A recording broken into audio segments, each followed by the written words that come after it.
محمد نبينا بنور هدي.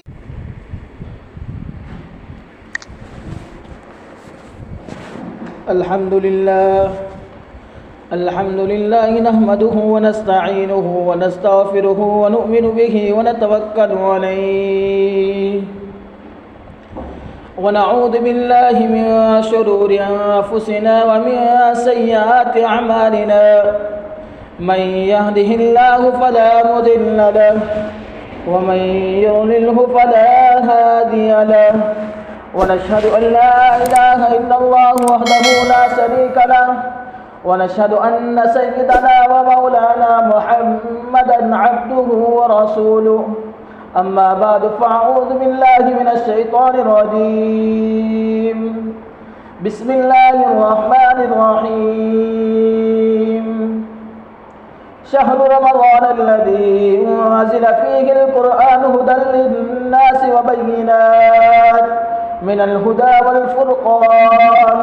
فمن شهد منكم الشهر فليصم ومن كان مريضا أو على سفر فعدة من أيام أخر. يريد الله بكم اليسر ولا يريد بكم العسر. وقال في موضع آخر: يا أيها الذين آمنوا قوا أنفسكم وأهليكم نارا. وقال النبي صلى الله عليه وسلم عن أبي هريرة قال: قال رسول الله صلى الله عليه وسلم: شعبان الشهر ورمضان شهر الله. صدق الله مولانا العلي العظيم وصدق رسوله النبي الكريم ونحن على ذلك لمن الشاهدين والشاكرين والحمد لله رب العالمين. میری معزز ماں بہنیں اور اسلام کی شہزادیاں، آج اللہ تبارک و تعالیٰ نے ہم سب کو جمع فرمایا. یہ اللہ تبارک و تعالیٰ کا بہت بڑا فضل ہے اور اللہ تبارک و تعالیٰ کی طرف سے بہت بڑا انعام ہے. اس لیے کہ اللہ تبارک و تعالیٰ قرآن مقدس کے اندر خود ہی ارشاد فرماتے ہیں کہ ایمان والوں کو ایسے مجلسیں ایمان والوں کو نفع دیتی ہے. فَأَنذِرْ عَشِيرَتَكَ الْأَقْرَبِينَ. قرآن کے اندر اللہ تبارک و تعالیٰ نے اللہ کے رسول صلی اللہ علیہ وسلم کو بھی یہی تعلیم دی تھی. فرمایا کہ لوگوں کو جمع کرو اور لوگوں کو دین کی باتیں سمجھاؤ.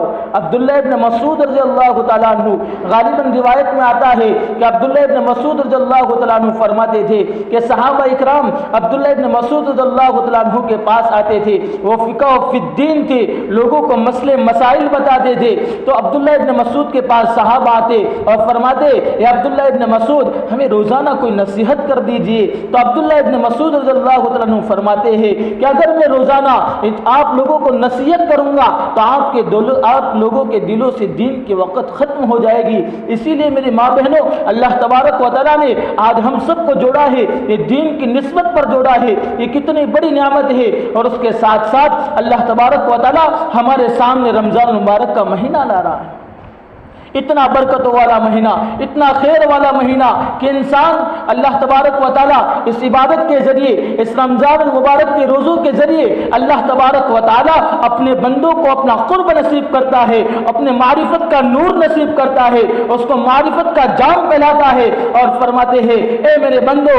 اس روایت کے اندر اللہ کے رسول صلی اللہ علیہ وسلم نے یہی تعلیم دی کہ شعبان میرا مہینہ ہے. جب شعبان کا مہینہ آتا تھا وہ رجب سے پہلے، اور جب ایک روایت میں رجب کے مہینے کے اندر اللہ کے رسول صلی اللہ علیہ وسلم اس رمضان کی فکر کرتے تھے. مثال کے طور پر، ایگزامپل کے طور پر سمجھ لیجئے کہ آج ہمارے گھر کے اندر کوئی فنکشن ہو، کوئی شادی ہو، کسی لڑکے کی شادی ہو، لڑکی کی شادی ہو، تو ہم 6 مہینے سے پہلے اس کی فکر کرتے ہیں تاکہ آنے والے مہمانوں کو کوئی تکلیف نہ ہو.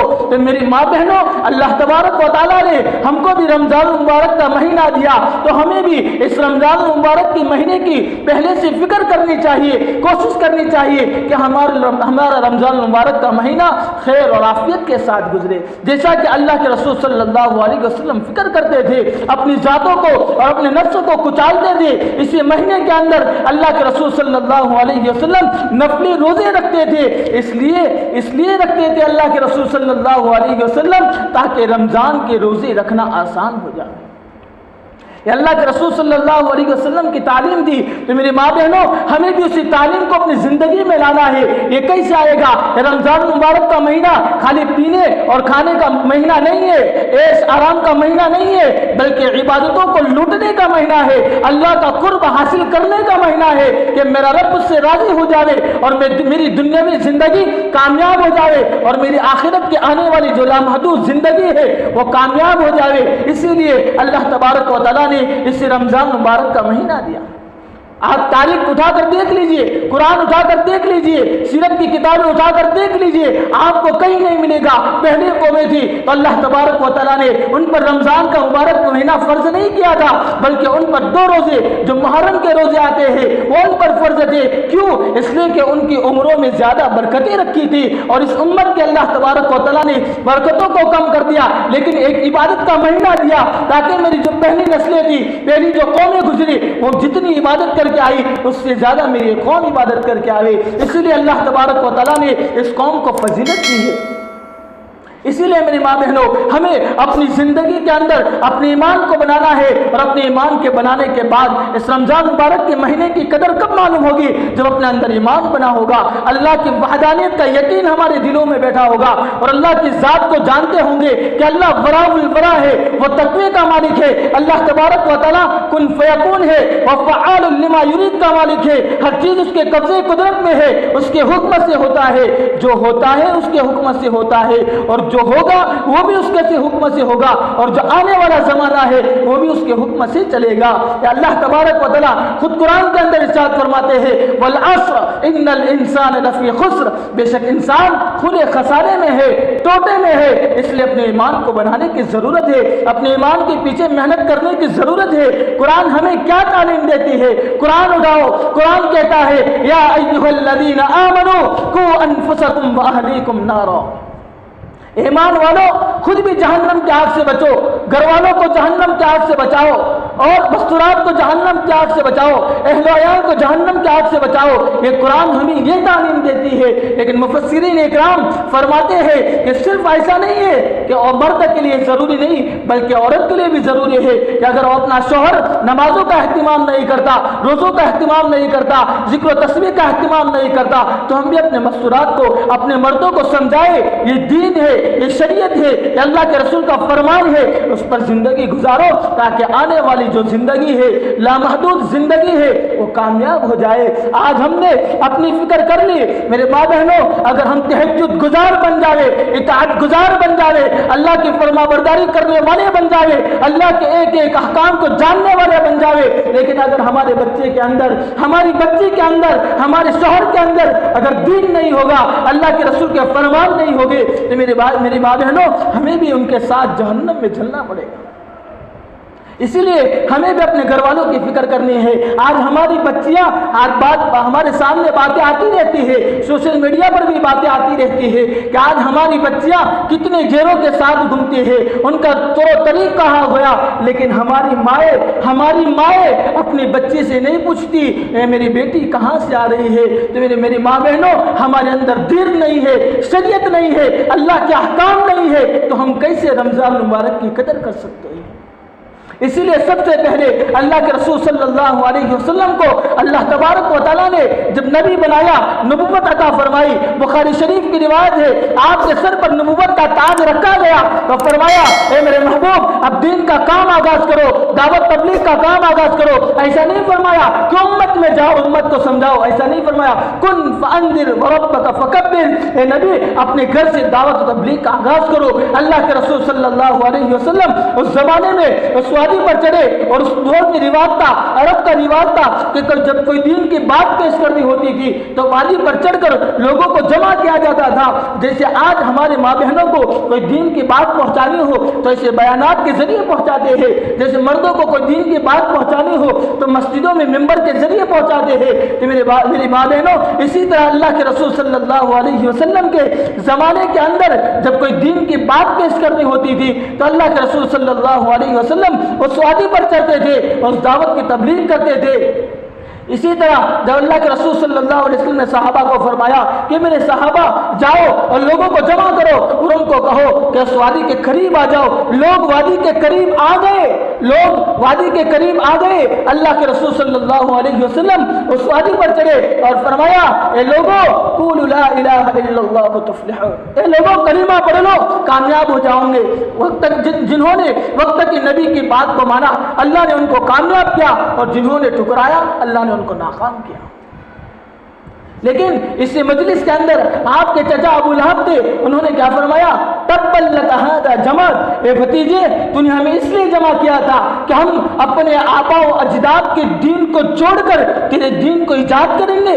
نعوذ باللہ، اللہ کے رسول صلی اللہ علیہ وسلم کو یہ طعنے سننے پڑے، کس بنیاد پر؟ اس ایمان کو پہنچانے کے لیے، اس دعوت کی تبلیغ کو عام کرنے کے لیے، اس رمضان مبارک کی فضیلت کو سمجھنے کے لیے اللہ کے رسول صلی اللہ علیہ وسلم نے در در کی ٹھوکریں کھائی، خون بہائے گئے، غزوہ احد کے میدان میں، طائف کے میدان میں، بدر کے میدان میں۔ تاریخ کی کتاب اٹھا کر دیکھیں گے تو میرے ماں بہنوں ہمیں سمجھ میں آئے گا کہ اللہ کے رسول صلی اللہ علیہ وسلم کا ایک ہی مقصد تھا، ایک ہی مشن تھا کہ میری امت کیسے صحیح راستے پر آ جائے، کیسے جہنم سے بچ کر جنت والے راستے پر آ جائے۔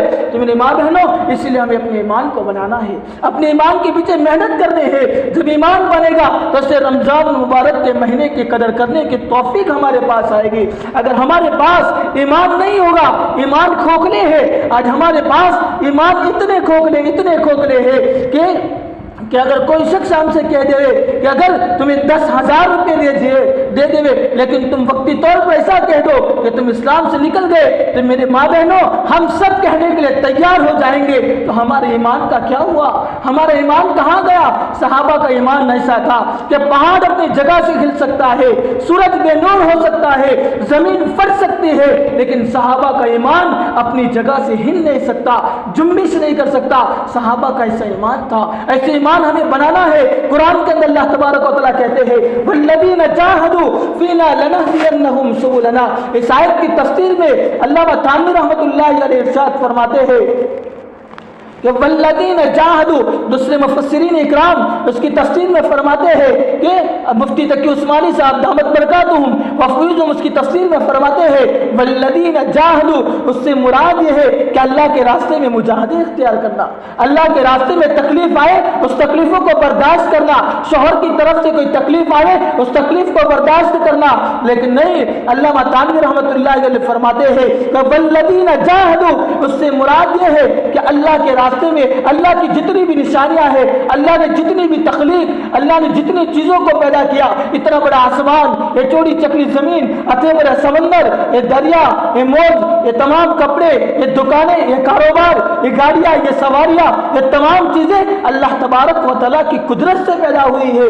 اگر انسان اس چیز کو سوچے گا، اگر اس کو سوچے گا تو اس کو ایمان اللہ کی وحدانیت سمجھ میں آئے گی۔ علامہ تھانوی رحمۃ اللہ علیہ اس آیت کی تفسیر میں فرماتے ہیں تو ہمیں بھی اللہ کی نشانیوں پر سوچنا ہے۔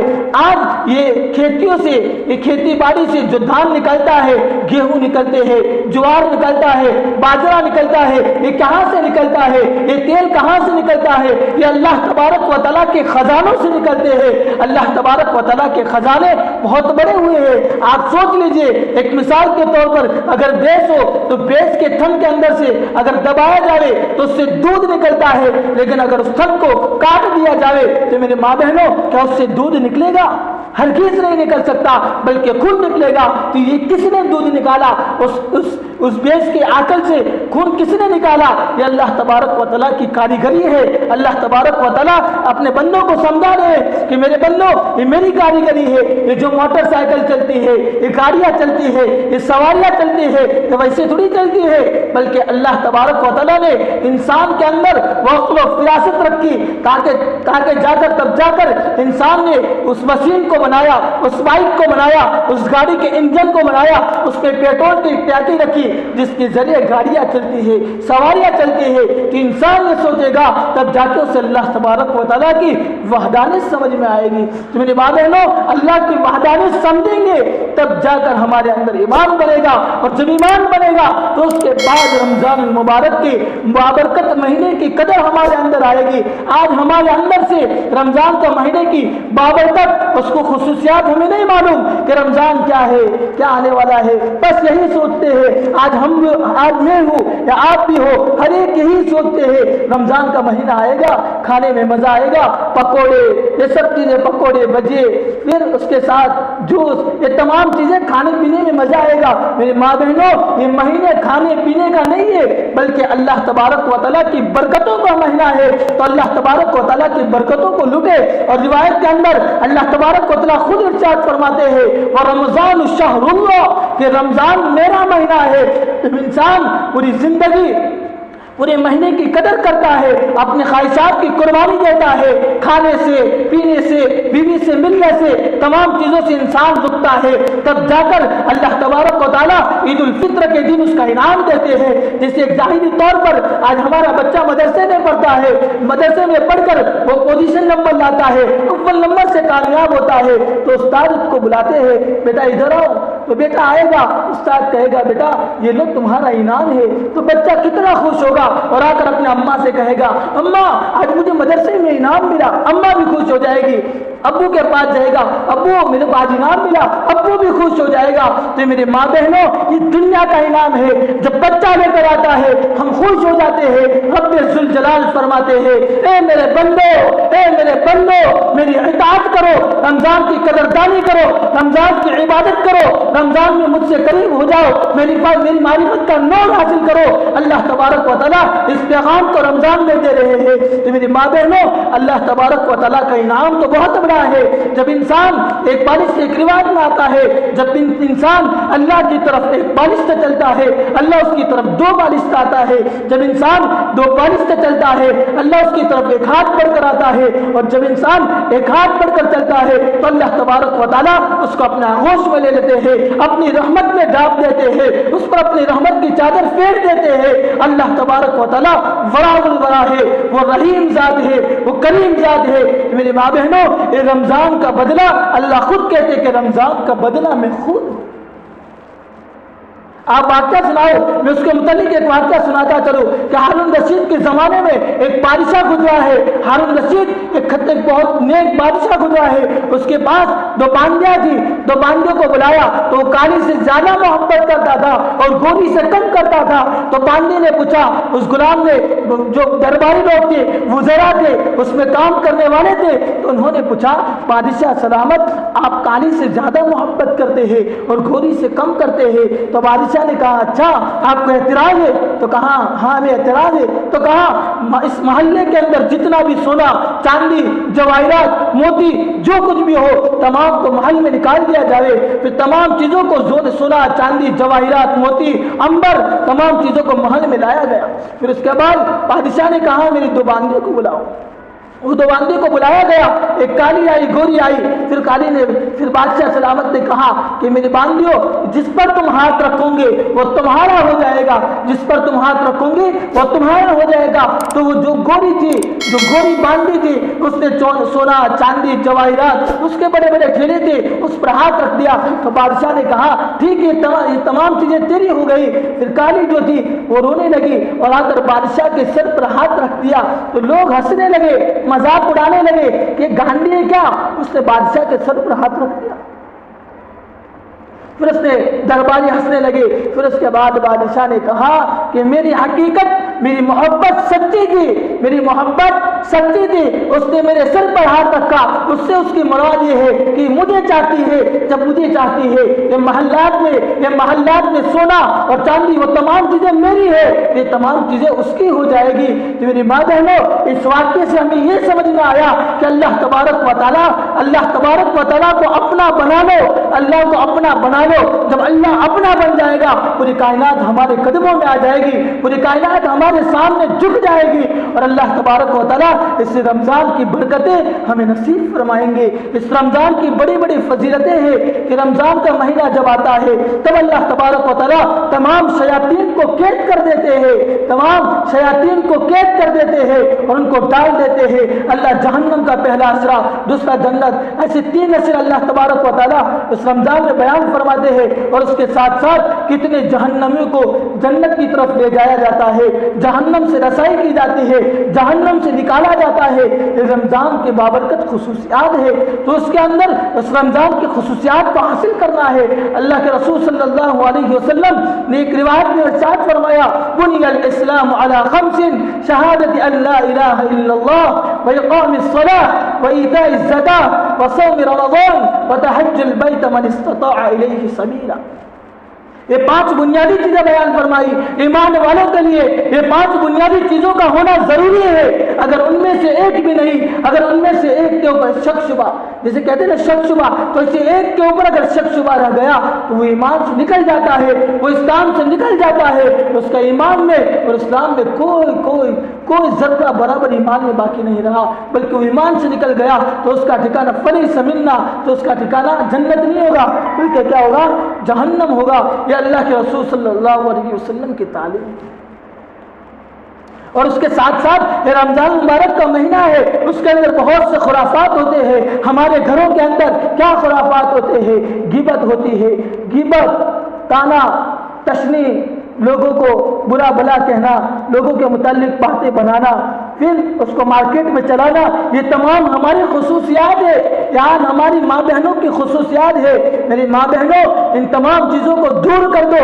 غیبت اتنی خطرناک چیز ہے، اتنی خطرناک چیز ہے کہ تمہاری روزی کو فاسد کر دیتا ہے۔ غالباً اس سے پہلے میں نے بیان کیا تھا تو آپ کو ایک روایت سنائی تھی کہ اللہ کے رسول صلی اللہ علیہ وسلم کے پاس 2 عورتوں کو لایا گیا، اور 2 عورتوں سے کہا گیا کہ اللہ کے رسول دونوں روزے دار تھی، روزہ رکھی ہوئی تھی۔ اللہ کے رسول صلی اللہ علیہ وسلم نے پوچھا کہ کیا ہوا؟ تو کہنے لگے کہ حضرت کیا ہو رہی ہے؟ الٹی ہو رہی ہے۔ اللہ کے رسول صلی اللہ علیہ وسلم نے فرمایا کیا تم نے کسی کی غیبت کی تھی؟ کسی کے متعلق بہتان باندھا تھا؟ کسی کے متعلق برا بھلا کہا تھا؟ پھر انہوں نے کہا جی اللہ کے رسول۔ فرمایا یہ اسی کا نتیجہ ہے کہ رمضان کا مہینہ تو برکتوں کو لوٹنے کا مہینہ ہے، اور اسی رمضان کے اندر ہم اپنے وقت کو خرافات میں نکال دیں۔ میری ماں بہنوں، یہ کہاں کا رواج ہے؟ یہ کہاں کا اسلام ہے؟ یہ کہاں کا ایمان ہے؟ ان تمام چیزوں کو اپنی زندگی سے ختم کرو۔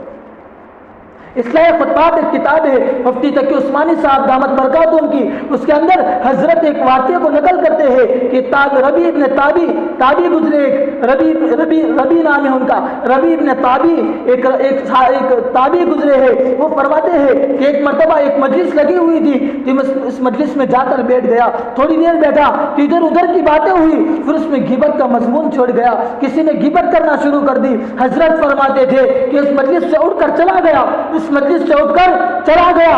اس کے بعد پھر میرا تھوڑی دیر کے بعد میرے دل میں خیال آیا کہ بھائی چلو پھر سے چلتا ہوں، شاید ختم ہو گیا ہوگی، غیبت کی مجلس ختم ہو گئی ہوگی، اس لیے وہ واپس آئے اور واپس آ کر شرکت کی، اس میں بیٹھ گئے۔ پھر تھوڑی دیر ادھر ادھر کی باتیں ہوتی رہی، پھر اس کے بعد فوراً غیبت شروع ہو گئی۔ تو پھر حضرت نے صرف ایک جملہ غیبت کے متعلق کہا، کتنا؟ ایک جملہ غیبت کے متعلق کہا۔ حضرت فرماتے تھے کہ جب میں رات کو گھر گیا، اور جب میں رات کو جا کر، یہ روایت خود بیان کرتے ہیں جو تابعی تھے جنہوں نے خواب دیکھا، وہ خود اس روایت کو بیان فرماتے تھے کہ جب میں گھر گیا اور گھر جا کر آرام کیا تو میں نے خواب کے اندر دیکھا کہ ایک بڑا آدمی میرے سامنے آیا، میرے سامنے بڑی تشتری، بڑی تھالی اٹھا کر اس کے اندر خنزیر کا گوشت تھا، سور کا گوشت تھا، اور فرمایا کہ حضرت اس کو تناول فرما لیجئے، اس کو کھا لیجئے۔ تو حضرت نے فرمایا یہ تو خنزیر کا گوشت ہے، یہ تو ہمارے لیے کھانا حرام ہے۔ پھر حضرت نے فرمایا کہ نہیں، پھر حضرت منع کرتے رہے۔ اس آدمی نے اس گوشت کے لوٹڑے کو اٹھا کر حضرت کے منہ میں ڈالنا شروع کیا، وہ ٹھوستا رہا یہاں تک کہ حضرت کو اکے آنے لگی اور بدبودار ذائقہ ان کے منہ میں پھیل گیا، یہاں تک کہ آخر تک حضرت فرماتے تھے کہ میری آنکھ بیدار ہوئی۔ اس کے بعد جب بھی میں کھانا تناول فرماتا تو اس کھانے کی بدبودار ذائقہ میرے کھانے میں آتا تھا اور 1 مہینے تک اللہ سے مسلسل دعائیں کرتا تھا، اللہ سے اس گناہ کی معافی مانگتا تھا غیبت کے متعلق، لیکن پھر بھی 1 مہینے تک اس بدبودار ذائقے کو میں اپنے منہ میں محسوس کرتا رہا۔ میری ماں بہنوں، یہ کتنی خطرناک وعید ہے۔ ایک تعویذ واقعے کو نقل کرتے ہیں، اس سے سمجھنے کی ضرورت ہے کہ غیبت کتنی بری چیز ہے، اور قرآن کے اندر اللہ تبارک و تعالیٰ خود ارشاد فرماتے ہیں کہ میری ماں بہنوں، ان تمام چیزوں کو اپنی زندگی سے ختم کرو۔ اس کے ساتھ ساتھ آج شوہروں کی نافرمانی، رمضان کا بابرکت مہینہ آ رہا ہے تو اس کے اندر کم سے کم اپنے شوہروں کی فرما برداری کرے، ان کی اطاعت کرے۔ ایسا نہ ہو کہ میرے ماں بہنوں، یہ رمضان کا، اس سے پہلے رمضان کے اندر ہمارے بہت سے ساتھی ایسے تھے، ہماری مائیں بہنیں ایسی تھی جو بیانات سنتی تھی، نصیحتیں سنتی تھی، آتی تھی تمہارے پاس بیٹھتی ہوگی، لیکن آج وہ اللہ کو پیاری ہو گئی اور دنیا سے چلی گئی، وہ آخرت کی طرف منتقل ہو گئی۔ میری ماں بہنوں، آج ہمیں بھی اپنی زندگی پر غور کرنا ہے کہ ہم نے جتنا بھی غلط کر دیا، یا اللہ جتنی بھی ہم نے غلط کر دیا، یا اللہ تو معاف کر دے۔ اب آنے والی زندگی کو تیری شریعت کے مطابق، تیرے بتائے ہوئے احکام کے مطابق ہمیں گزارنے والی بنا دے۔ ان تمام چیزوں کا آج اس مجلس سے وعدہ کرے، اس مجلس سے وعدہ کر کر اٹھے کہ میری بات ہے نا، بہت بڑا فائدہ ہوگا۔ اور اس کے ساتھ ساتھ یہ تمام چیزیں اپنی زندگی میں آئے گی تو جو غیر رواج ہے، غیر طبقات ہے، دوسرے فرقہ والے ہیں، وہ دیکھیں گے یہ ایمان کتنا اچھا مذہب ہے، اسلام کتنا اچھا مذہب ہے، ہمیں یہ اپنانا چاہیے۔ ہماری ماں بہنیں نمازیں پڑھتی ہے، روزوں کا اہتمام کرتی ہے، ذکروں کا اہتمام کرتی ہے، تراویح کا اہتمام کرتی ہے، یہ تمام چیزیں کرتی ہے۔ میری ماں بہنوں، ان تمام چیزوں کو کرنا ہے اور خرافات سے بچنا ہے۔ اگر خرافات سے بچیں گے اور غیبت سے، چغلی سے، طعنہ سے، پھر تکبر سے، بخل سے، عداوت سے، یہ تمام دل کی بیماریاں ہیں، ان تمام چیزوں سے بچنا ہے۔ میری ماں بہنوں، اگر بچیں گے تو اپنے رمضان کے مہینے کی جو برکات اور جو خصوصیات اللہ تبارک و تعالیٰ بیان فرماتے ہیں، اللہ کے رسول صلی اللہ علیہ وسلم بیان فرماتے ہیں، ہم اس خصوصیات کو حاصل کر سکیں گے، اس خصوصیات پر عمل کر کے اس خصوصیات کی برکتوں کو حاصل کریں گے، اور اللہ تبارک و تعالیٰ عید الفطر کے دن اس پورے مہینے کے اللہ تبارک و تعالیٰ ہمیں انعامات سے نوازے گا۔ اس لیے میرے ماں بہنوں، ان تمام چیزوں کا خاص طور پر خیال رکھیے۔ اور جو روایت بیان فرمائی، بنی الاسلام علی خمس، شہادت اللہ الہ الا اللہ، تفسیر میں جانے کا وقت نہیں ہے، واقام الصلاۃ، اور نماز کا حکم اللہ تبارک و تعالیٰ قرآن کے اندر 80 سے زائد مقام پر نماز کا حکم دے رہے ہیں۔ میرے باپ بہنوں، آج ہم جان بوجھ کر نمازوں کا جنازہ نکالتے ہیں، کہتے ہیں نماز سنت کیا ہے؟ تو سنت، یہ سنت میری ماں بہنوں ہمیں اللہ تک پہنچائے گی۔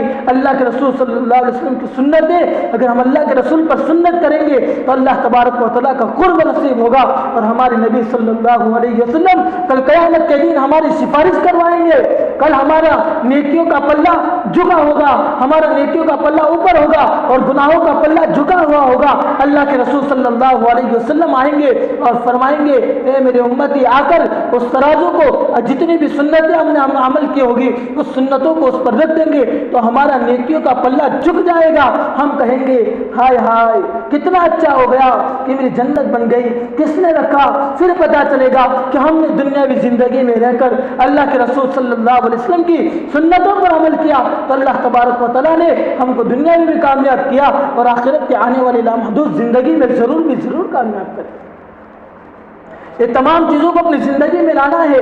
اگر آئے گی تو اللہ تبارک و تعالیٰ ہم کو دنیا میں رضی اللہ عنہم ورضوا عنہ، کہ اللہ تبارک و تعالیٰ صحابہ سے اور صحابیات سے راضی ہو گیا تو اسی طرح ہم سے بھی راضی ہو سکتا ہے۔ اس لیے میری ماں بہنوں، اپنی زندگی میں دین پیدا کرو، شریعت پیدا کرو، اللہ کے بتائے ہوئے احکام پر زندگی گزارو، اس کے ساتھ ساتھ نمازوں کا اہتمام کرو، ذکر و تلاوت کی۔ اللہ کے رسول صلی اللہ علیہ وسلم تو معصوم تھے، وقت نبی تھے، اس کے بعد کہ اللہ تبارک و تعالیٰ نے اللہ کے رسول صلی اللہ علیہ وسلم کو تنبیہ فرمایا اذا جاء نصر اللہ والفتح ورأيت الناس يدخلون في دين الله افواجا فسبح بحمد ربك واستغفر۔ اے میرے محبوب، تسبیح بیان کر، تمجید بیان کر، میری تعریف بیان کر۔ اللہ کے رسول صلی اللہ علیہ وسلم کو اللہ تبارک و تعالیٰ اللہ تبارک و تعالیٰ اللہ کے رسول صلی اللہ علیہ وسلم کو یہ تعلیم دے رہے ہیں۔ تو میری ماں بہنوں، ہمارے اندر تو بدرجہ اولا یہ صفت ہوگی۔ کہ ذکر کا اہتمام، ذکر کا اور نمازوں کا اہتمام اپنی زندگی میں نماز کو پیدا کرو۔ ایک واقعہ سناتا چلو، حضرت عمر بن خطاب رضی اللہ تعالیٰ عنہ کے دور خلافت میں جب وہ امیر المؤمنین تھے، ایک بادشاہ تھے، تو اس وقت ایک بوڑھی اماں امیر المؤمنین کے پاس آئی اور فرمایا کہ امیر المؤمنین آج اس زمین نے میرا تیل چوس لیا۔ تو امیر المؤمنین حضرت عمر بن خطاب رضی اللہ تعالیٰ عنہ نے ایک کاغذ کا پرزہ لیا، ایک کاغذ کا ٹکڑا لیا اور قلم اٹھایا اور اس کاغذ میں قلم کے ذریعے کچھ لکھا اور بوڑھی اماں کے ہاتھ میں تھما دیا اور فرمایا یہ کاغذ کا پرزہ لے کر جاؤ اور جس زمین نے تمہارا تیل چوس لیا ہے اس زمین کے اوپر رکھ دینا۔ تو بوڑھی اماں جاتی ہے، جا کر رکھتی ہے تو زمین کے اندر جو تیل زمین نے چوس لیا تھا وہ زمین سے فوارے نکلے اور وہ تیل گھڑے میں واپس آ گیا۔ تو میری ماں بہنوں، اس کاغذ کے پرزے میں کیا لکھا تھا؟ اس کاغذ کے پرزے میں لکھا ہوا تھا عمر بن خطاب رضی اللہ تعالیٰ عنہ نے کہ اس زمین اس بڑی اماں کا تیل واپس کر دے ورنہ تیرے اندر بے نمازی کو دفن کروں گا، تیرے اندر بے نمازی کو دفن کروں گا۔ کتنی خطرناک وعید بیان فرمائی۔ میرے ماں بہنوں، آج ہم جان بوجھ کر نمازوں کا جنازہ نکالتے ہیں۔ ہاں، یہ دین، یہ شریعت، اللہ تبارک و تعالیٰ کے احکام اتنے سستے نہیں ہے کہ ہم اپنے دین کو چھوڑ کر دوسرے غیروں کو طریقوں کو اپنا دے اور اللہ تبارک و تعالیٰ ہم کو دنیا میں خوشحال بنا دے، ہماری زندگی کو خوشحال بنا دے، خوشگوار بنا دے۔ اگر خوشگوار اور آسانی والی زندگی اگر تلاش کرتے ہو، کسی نماز کے اندر اللہ تبارک و تعالیٰ نے رکھی ہے۔ ایک روایت سناتا چلوں پھر اپنے بات کو ختم کرتا ہوں۔ ایک روایت کے اندر اللہ کے رسول صلی اللہ علیہ وسلم نے صحابہ سے فرمایا، صحابہ اکرام جمع تھے، صحابہ نے فرمایا کہ میرے صحابہ ایک بات بتاؤ، تو صحابہ تو فوراً تیار رہتے تھے، بتا دیجیے اللہ کے رسول صلی اللہ علیہ وسلم کیا بات ہے؟ تو فرمایا کہ میرے صحابہ اگر تمہارے گھر کے آنگن میں ایک نہر ہو، ایک ندی ہو، اگر انسان اس کے اندر 5 مرتبہ گھوتا لگاوے، کتنی مرتبہ؟ 5 مرتبہ گھوتا لگاوے، کیا اس کے بدن پر میل اور کچیل باقی رہے گا؟ تو صحابہ نے فرمایا اے اللہ کے رسول صلی اللہ علیہ وسلم ہرگز باقی نہیں رہے گا۔ تو میری ماں بہنوں، اس بات کی طرف اللہ کے رسول صلی اللہ علیہ وسلم نے نشاندہی فرما دی کہ میری بندیوں، اگر تم 5 وقت کی نمازوں کا اہتمام کرو گے، 5 وقت کی نماز پڑھیں گے رمضان مبارک میں، اللہ تبارک و تعالیٰ تو نفلوں کا ثواب فرضوں کے برابر اور فرضوں کا ثواب تو بہت بڑا کر دیتا ہے۔ اس لیے میرے ماں بہنوں، یہ 5 وقت کی نماز اگر انسان، اگر مرد یا عورت کوئی پیدا کرے، اللہ تبارک و تعالیٰ اس کے تمام گناہوں کو ختم کر دیتے ہیں، اس کے تمام گناہوں کو صاف کر دیتے ہیں۔ تو میری ماں بہنوں، اتنی بڑی فضیلتیں اللہ کے رسول صلی اللہ علیہ وسلم نے خالی ایسے بیان نہیں فرمائی، بلکہ اپنی زندگی میں نمازوں کا اہتمام کرو، اس کے ساتھ ساتھ روزوں کا اہتمام کرو اور یہ اہتمام کرو کہ ہمارا روزہ فاسد نہ ہو بلکہ پورے دن روزہ رکھو اور اپنے گھر کے اندر رکے رہو۔ کہیں ایسی مجلس لگے کہ جس مجلس میں غیبت ہو رہی ہو، تانا ہو رہا ہو، لوگوں کے متعلق باتیں ہو رہی ہو، ایسے مجلس سے دور رہو۔ میری ماں بہنوں، ان تمام چیزوں پر عمل کرو تاکہ اپنی زندگی خوشگوار گزرے اور اس کے ساتھ ساتھ اللہ کے بتائے ہوئے احکام جتنے بھی اللہ تبارک و تعالیٰ کے انعامات ہیں، اللہ تبارک و تعالیٰ ہمیں اس انعامات کا مستحق بنائے گا۔ اور آخر میں دعا ہے کہ میری بات بہنوں، آج جب بیان پورا ہوتا ہے تو سب کیا کہتے ہیں؟ ماشاءاللہ بہت اچھا بیان ہو، اچھا بیان۔ تو میری بات بہنوں، ڈاکٹر کے پاس دوائی لینے جاتے ہیں تو ڈاکٹر ہمیں دوائی تو دیتا ہے، اس دوائی کو لے کر ہم گھر پر آ گئے، اس دوائی کو لا کر ہم نے الماری کے اندر رکھ دیا، اس کو نہیں پیا، تو کیا اس دوا کا فائدہ ہوگا؟ ہرگز نہیں ہوگا۔ تو اسی طرح ماں بہنوں، یہ جتنی بھی دین کی باتیں تمہارے سامنے آئی کہ مولانا نے بات تو اچھی کی لیکن اگر ہم نے اس پر عمل نہیں کیا تو کیا کام کا؟ اس لیے میری ماں بہنوں، اس پر عمل کرے، اپنی زندگی میں لائے اور اپنے مستورات کو، اپنی جتنی بھی بہنیں ہیں، اپنی پڑوس میں رہنے والی عورتیں ہیں جو ہمارے مجلس میں نہیں آ چکی، ان کو بھی پہنچا لے۔ اللہ کے رسول صلی اللہ علیہ وسلم نے حجۃ الوداع کے موقع پر آخری بات کہہ کر اپنی بات کو ختم کرتا ہوں۔ حجۃ الوداع کے موقع پر صحابہ سے فرمایا بلغوا انی ولو آیہ او کما قال علیہ الصلوۃ والسلام، کہ میرے صحابہ کہ میں نے اپنا دین تم تک مکمل پہنچا دیا۔ تو صحابہ نے فرمایا کیوں نہیں یا رسول اللہ، آپ نے اپنا دین مکمل پہنچا دیا۔ پھر اس کے بعد اللہ کے رسول صلی اللہ علیہ وسلم نے صحابہ سے فرمایا کہ میرے صحابہ، اے میرے صحابہ، جو دین جو شریعت میں نے تم کو سمجھائی، جو صحابہ حاضر نہیں ہے، جو غائب ہے وہ حاضر والے غائب تک پہنچا دے۔ تم اسی طرح اس روایت پر عمل کرتے ہوئے میری ماں بہنوں، جو ہماری مائیں اور بہنیں نہیں آئی کسی کام کی وجہ سے، کسی مجبوری کی وجہ سے، تو ان کو بھی سمجھا دے کہ رمضان کا مہینہ کتنا برکتوں والا مہینہ ہے، ان کو بھی سمجھائیں گے، وہ بھی عمل کریں گے تو تمہارے کھاتے میں آئیں گے، اور اللہ تبارک و تعالیٰ اس کے ذریعے تم کو جنت الفردوس کا پروانہ سنائیں گے۔ آخر میں دعا ہے کہ اللہ تبارک و تعالیٰ ہمیں صحیح رمضان مبارک کے مہینے کی قدر کرنے کی توفیق نصیب کرے۔